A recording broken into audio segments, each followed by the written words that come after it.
In this video, I'm going to show you an easy way to set up a bass line and a chord pattern. Now, I'm using the Reason Rack plugin, and I've got one instance of it for the bass. It's on a monotone bass synthesizer, and I've got music notation down here. It's currently playing G. A little bit later on, I use a technique from Joseph Schillinger's system of music composition. He taught Benny Goodman and George Gershwin. It has a very complex music algebra that could take you decades to learn. But the nice thing about it is that it's also geometry based, so you don't really have to understand a bunch of stuff.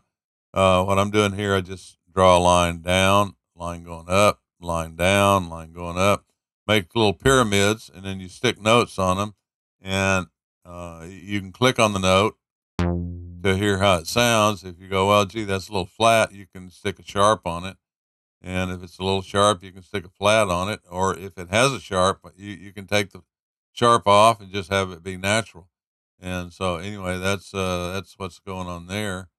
And over in the synthesizer part, the piano, um, I've got a process piano, and it's an instrument. And what you do, you put that first, and then you drag this chord sequencer on top of the instrument, the piano. It should be, because you're doing chords, it should be an instrument that plays chords. So it would be probably a guitar or a synthesizer or a piano, maybe a Hammond B3 organ, something like that. You probably, I'm not sure this would work with an oboe, because the oboe just plays one note. But anyway, it's pretty neat, and it's got a lane down here. And so what you can do is you clear that lane, and then you can select, in this case, Latin American, and it puts up some chords, and then you can click on a chord, and you'll hear it, and you can drag it down here. This is like a, I don't know, half a measure or something. I don't know. I have no idea. You can click on that, and one of these there, and another one of these, and one of these, and maybe one of these. And, you just keep fiddling around with stuff, and then you wind up with a chord pattern, and it sounds like this.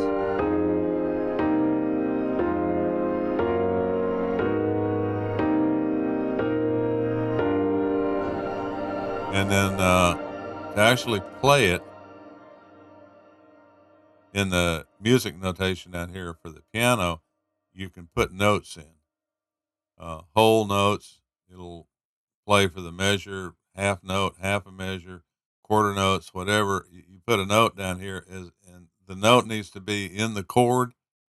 If you do that, then instead of this run and then just repeat this chord pattern, it'll actually play a chord based on the note that you put on there. I'm not going to show you that right now because that's kind of complicated. But anyway, this is what I'm putting this back on run. And so here's the way it sounds with the bass.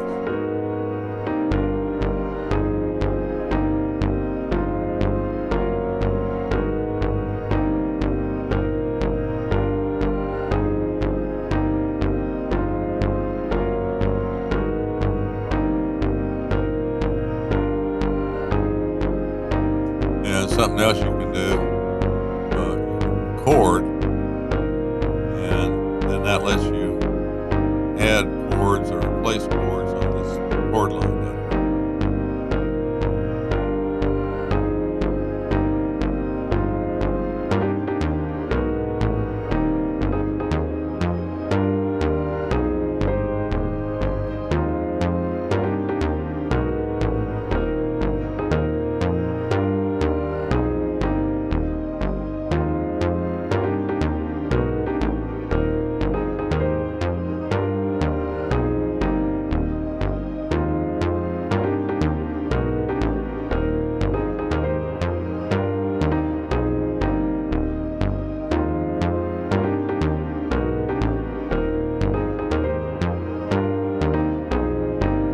And that's pretty much all there is to it. You can play with it, experiment with it. There's all kind of different themes and styles, and you get different chords, and then just have fun with it. You can also edit chords and change them, and there's just lots of stuff you can do, and it's pretty good. If you don't like piano, you can Hammond B3 organ, maybe a guitar, the electric guitar, acoustic guitar, whatever. Probably don't want to do an oboe, because the oboe just plays one note at a time. So the chord thing